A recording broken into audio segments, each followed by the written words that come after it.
En quelques années, Internet est devenu un outil central de nos vies. Il nous permet de nous informer, de nous divertir, de travailler plus efficacement et de rencontrer de nouvelles personnes.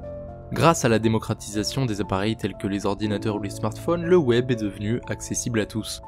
Peut-être que vous vous êtes posé un jour certaines questions sur cet environnement que nous côtoyons chaque jour. Pourquoi Internet ? Comment est-il né et comment en quelques années seulement, il a su devenir une, si ce n'est la plus grande innovation de l'humanité ? Vous êtes sur la chaîne Bonjour Monde et ensemble, redécouvrons ce qui se trouve tous les jours sous nos yeux.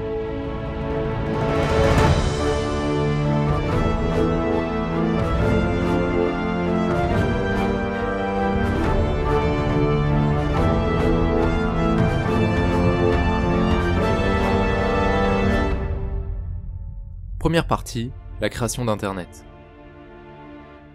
Tout commence dans les années 50, la guerre froide bat alors son plein. L'objectif de ces deux acteurs principaux, les superpuissances américaines et russes, est d'asseoir leur suprématie dans tous les domaines. Alors, la course technologique devient un enjeu de taille pour les deux nations rivales. En 1957, les Russes gagnent leur première bataille en envoyant dans l'espace Sputnik 1 le premier satellite artificiel.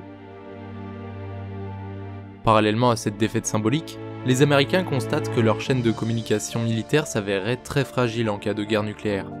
En effet, celles-ci sont centralisées dans des lieux très précis et connus de tous, comme le Pentagone par exemple. Ainsi, l'armée américaine demande à plusieurs entreprises de développer l'idée d'un réseau de télécommunications plus sûr. L'entreprise AT&T, ou American Telephone and Telegraph, qui a le monopole des transmissions et de vente des télécommunications aux États-Unis à l'époque, refuse de porter le projet. Faute d'acteurs intéressés, le projet est finalement suspendu pour quelques années. Ce sera la DARPA, l'agence chargée pour l'innovation pour le ministère de la Défense des États-Unis, qui s'intéressera au projet. Grâce à un financement d'$1 million et avec l'aide de quelques universitaires, ils ont pu mettre en place leur vision du réseau. Leur objectif était de relier les différentes universités partenaires entre elles grâce à un réseau unique et délocalisé pour transporter des données entre ordinateurs. Nous sommes en 1969. Et après des années de développement, un premier fichier est transféré entre l'université de Californie à Los Angeles et celle de Stanford. Le principe d'Internet était né. Partie 2, la démocratisation. Les années 70 marquent l'expansion fulgurante du projet, qui sera d'ailleurs nommé ARPANET. En quelques années, le nombre d'universités partenaires augmente considérablement. Dès 1973, ARPANET s'internationalise. Avec l'arrivée de l'University College of London au Royaume-Uni ou du Royal Radar Establishment en Norvège. Face à la croissance fulgurante d'appareils connectés au réseau, il a fallu créer des méthodes d'organisation pour gérer les transmissions. Naissent alors les protocoles Internet. Le TCP, pour Transmission Control Protocol, permet de prendre en charge et de contrôler la liaison entre deux ordinateurs. L'IP, soit l'Internet Protocol, permet lui d'assurer le routage des données, c'est-à-dire de choisir le meilleur chemin que les données doivent prendre pour aller d'un point A à un point B. De plus, il s'agit d'un langage universel, commun à tout type d'ordinateur, ce qui permet de communiquer au mieux à travers le monde. Tenez, en parlant d'IP, saviez-vous qu'avec NordVPN, en tapant le code Bonjour Monde, vous n'obtiendrez aucune réduction parce qu'on n'a pas assez d'abonnés. Du coup, abonnez-vous. Les années 1980 sont le terreau d'innovation majeure. On crée ainsi un outil encore utilisé aujourd'hui, Usenet. Il est possible que vous n'ayez jamais entendu parler de cette technologie, car il est vrai que de nos jours, presque plus personne ne l'utilise. Mais en fouillant un peu les tréfonds de l'internet, peut-être allez-vous trouver quelques traces de ce vétéran de l'information. Le principe est simple, il s'agit d'un ensemble de protocoles qui permet le transfert et le stockage d'informations entre utilisateurs, ce qui implique donc la création d'articles ou de discussions. Le système était très intéressant car c'était la première fois qu'on pouvait communiquer réellement et s'envoyer des fichiers. C'est en 1983 que le terme Internet sera finalement adopté. On voit aussi l'apparition des premiers serveurs DNS pour Domain Name System, qui attribuent les noms de domaine des sites internet. Oui, car retenir une suite de chiffres qui composaient les adresses IP pour se connecter à un site, c'était pas ce qu'il y avait de plus fun, on va pas se mentir. Donc cela a permis de rendre Internet beaucoup plus simple d'accès. La chute du bloc soviétique et la fin de la guerre froide constituent un grand changement. ARPANET disparaît suite à la démilitarisation du domaine. En 1990, le projet du World Wide Web est annoncé par Sir Tim Berners-Lee au sein du CERN en Suisse. Cela permet l'obtention d'un réseau de communication sûr et que le monde entier puisse échanger des informations instantanément. Grâce au projet du World Wide Web, Internet devient plus abordable pour un banal utilisateur. Il voit ainsi à sa disposition un navigateur, des adresses, des pages, des textes et même des images. En 1992, le cap du million d'internautes est dépassé. 2 années après, un autre tournant majeur survient, l'arrivée de la publicité. Voici à quoi elle ressemblait. Et qui était son auteur? C'était AT&T. Vous vous en souvenez, l'entreprise qui avait refusé de contribuer à la création d'Internet. Bon voilà, ça vous fera une petite anecdote. Puis les années suivantes, Mosaic se développa, puis Netscape, Internet Explorer.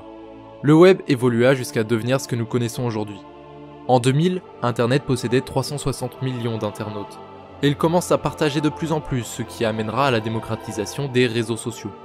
Ce sont ces sites comme Facebook, Twitter et d'autres qui ont propulsé Internet à une autre échelle. On parle alors de Web 2.0. À la création de Facebook, en 2004, Internet comptait 100 millions de sites. En 2010, ce nombre passe à 500 millions. Et aujourd'hui, il est de 1,76 milliard. C'est beaucoup. Le nombre d'utilisateurs est aussi exponentiel, passant de 360 millions en 2000, comme on le disait, à 12,6 milliards de nos jours. Ah non, c'est pas possible. De nos jours, 4,6 milliards de personnes se trouvent sur Internet, soit plus de la moitié de la population. Troisième partie, la ruée vers l'or. Face à ce nombre colossal de gens parcourant le web, il est certain que cela en a fait une réelle place d'échange. Face à tout ce flux de personnes profitant de cette technologie récente, la quantité de données sur Internet a explosé et de nombreuses initiatives ont émergé pour faciliter l'accès à l'information. Que ce soit Google qui révolutionna le domaine des moteurs de recherche en faisant le tri dans la quantité innombrable de sites pour vous proposer le meilleur résultat, ou la révolution des réseaux sociaux qui permettent aux gens de communiquer facilement d'un bout à l'autre du monde. Encore, nous pouvons citer Wikipédia, qui a fêté au passage ses 20 ans il y a quelques jours. Il s'agit de l'encyclopédie collaborative la plus grande à ce jour, et qui permet de centraliser un nombre d'informations pharaoniques. Lorsque nous parlons de ruée vers l'or, nous pouvons y voir une métaphore du partage de connaissances. Cela facilite une grande partie les recherches scientifiques et dans le cadre du développement d'un vaccin par exemple, il est clair que le partage entre laboratoires du monde entier pour avancer sur un but commun est grandement facilité vis-à-vis d'il y a 50 ans. Pour les particuliers aussi, nous pouvons nous documenter gratuitement et facilement sur une quantité incroyable de domaines. En cherchant un peu sur la toile, vous trouverez en général ce qui vous plaira. L'autre facette de la notion de ruée vers l'or est moins subtile. En effet, la mise en place d'un espace commun avec des dimensions planétaires a propulsé la mondialisation à une échelle jamais atteinte.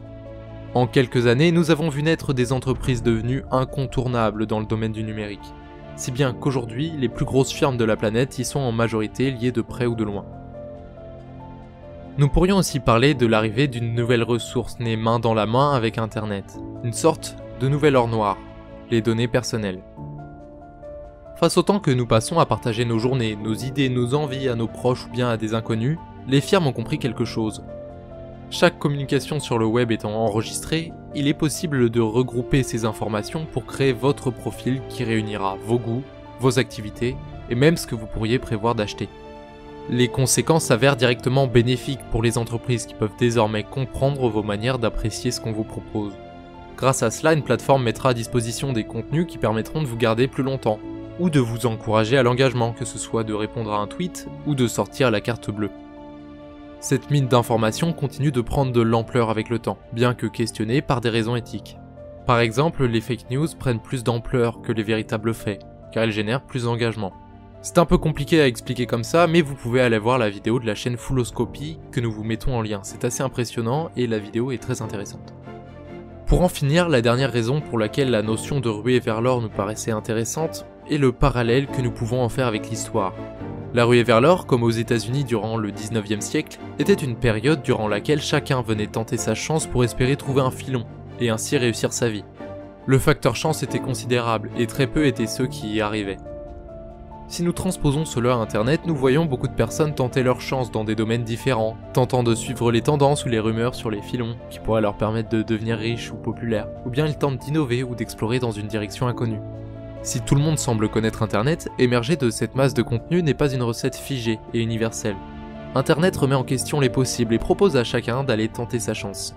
Peut-être que vous connaîtrez demain la popularité que votre projet décollera, ou bien ce sera après-demain, dans un an, ou jamais. En tout cas, comme la recette n'existe pas, les chances ne seront jamais de zéro. C'est pour ça que si vous voulez créer ou tenter quelque chose, lancez-vous. La constante apparition de contenus intéressants et divertissants, c'est peut-être ça les réelles pépites de cette ruée vers l'or. Merci d'avoir suivi cette vidéo, n'hésitez pas à vous abonner ou aller nous suivre sur nos réseaux sociaux. Bien, vous étiez sur la chaîne Bonjour Monde, nous vous disons au revoir et nous l'espérons, à bientôt.